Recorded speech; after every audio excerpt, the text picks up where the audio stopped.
Let's take a look at the key card from Grimm Workshop. Like all of the Grimm tools, this is stainless steel and thin enough to fit in a credit card slot of your wallet or a small personal survival tent. This white backer is actually removable, and the back side of this is permanently adhesive. So you can stick this to a flat object and it's always going to be there when you need it. And the tools all come off the card, and the first time you take a tool out,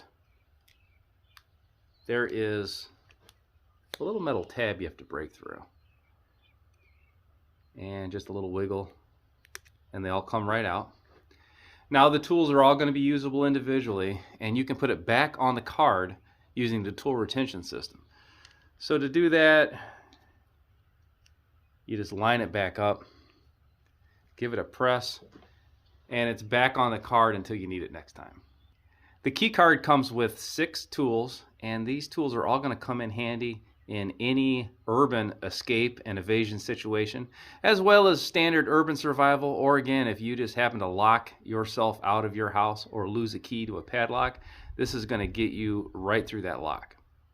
This is not a set of small micro picks, this is a full-size set of lock picks. And this was designed for single pin picking. So single pin picking, you're not trying to bypass the lock or rake the lock. You're actually picking at this point. So you're putting tension on the lock and you're pushing up on each individual pin until it sets. That is the slowest method, but that's also the surest method of getting through a lock. Now on the opposite end of this, you see we have a tension wrench built in. So there's a couple different tension wrenches with this set. So if you were single pin picking, you would still have access to a tension wrench. There's 3 lock picks that do not feature a tension wrench on the back side of them. This first one, I would call this a single Bogota, or this would be like maybe a wave style. This is going to be used for raking. So you're not so much picking individual pins. With this one, you are sliding it up and down, and this top right here is actually bumping the pins under tension. So this is a pretty effective means of picking a lock, and with this backside smooth, you're probably going to have a little easier time using it. So we've gone over the single. This next one is a triple hump. So this one is very popular, specifically with the Bogota style rakes. So you can see with the triple Bogota rake, you're manipulating multiple pins at the same time. So that is going to get you through a lock that much faster. This is a very, very popular style. So I've shown you the single and the triple, but this top pin actually has 5 waves to it. Now, the most important thing to this is the waves all encounter the pins at different times. So if the 3 wave as well as the 5 wave all had the same ratio to them, it would be less useful. So depending on the type of locks you're picking, how many pins there are in your technique, this top one with the 5 waves is going to open locks that this 3 wouldn't. And this 3 in the middle, the 3 wave, might encounter pins that the 5 wave wouldn't. So it's a pretty handy system, and all of these are going to work in exactly the same manner. They just engage the pins at different times. So the 5th rake also has a tension wrench on the backside. So there's 2 tension wrenches involved and they're identical. And if you look at this pattern, this is what's known as a city rake. So this is not a set pattern. So you're not manipulating the pins at a certain height only unless you change the angle of that pin. This kind of does it for you.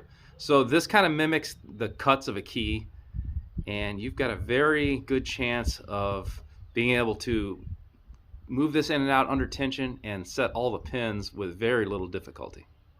So this last tool is really more of a escape and evasion tool than a lockpick, and it's pretty impressive. On this end we have a standard handcuff key, and bad guys have handcuffs too. And this backside is a shim. So a shim has a couple different functions. This will escape handcuffs. You can go through certain types of tie wraps with this as well. So the main body of the tool is a file, which comes in handy for all kinds of reasons in an urban situation. And the top is actually a saw. So you could saw through flex cuffs with this. This is going to cut any type of cordage. If you were tied up or someone was tied up or you were trying to get access to something that had a small cable lock on it, a file like this would go through that cable without a whole lot of issues. Any urban survival kit needs to have a set of lock picks in it. And EDCing a set of picks, you were just going to be surprised how often this comes into play. Now, you can learn this online. You can take classes, maybe urban survival classes, they teach this. But a practice lock like this is going to teach you the basics of it. And you can get through the inexpensive common locks pretty darn easy. And that is what you're going to encounter probably about 90% of the time.